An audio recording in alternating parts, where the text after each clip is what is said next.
This is the story no one wants to tell, the Slave Coast, where some African kingdoms traded their enemies to survive, only to be betrayed by the very powers they enriched. This is the tragedy of Dahomey and Oyo. In the 1600s to 1800s, West Africa's coastline, modern-day Benin and Togo, became known as the Slave Coast. European ships docked here, loaded with weapons and gold, offering riches for human lives. And some African rulers accepted. Why? Because survival, expansion, and power were at stake. The kingdom of Dahomey, fierce and organized, captured war prisoners from rival tribes. The Oyo Empire, with its powerful cavalry and wealth, did the same. These weren't simple betrayals, they were power moves. To these kings, selling captives was a strategy.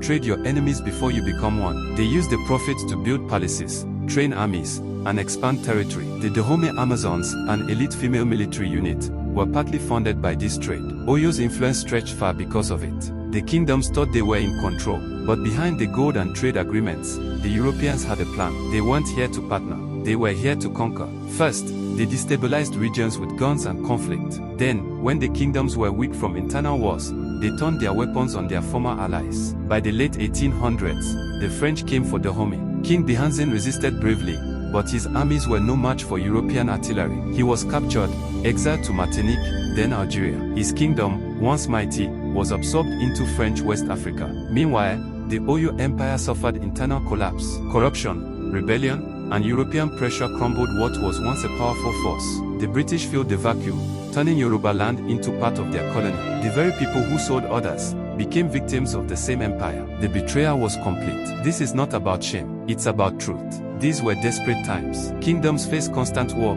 drought, famine, and political pressure. Some resisted the slave trade. Others, like Dahomey and Oyo, believed they could control it. But the Europeans played a longer game. They used diplomacy as a weapon. Treaties that looked like alliances were traps. Trade became invasion. Friendship became chains. And when these kingdoms were no longer useful, they were erased. Their leaders exiled. Their cultures colonized. Their wealth stolen. Their names almost forgotten. Today, the coastlines of Benin and Togo are quiet. Tourists walk the beaches where slaves once marched. Statues and memorials tell fragments of the past. But the real story lies in what was lost.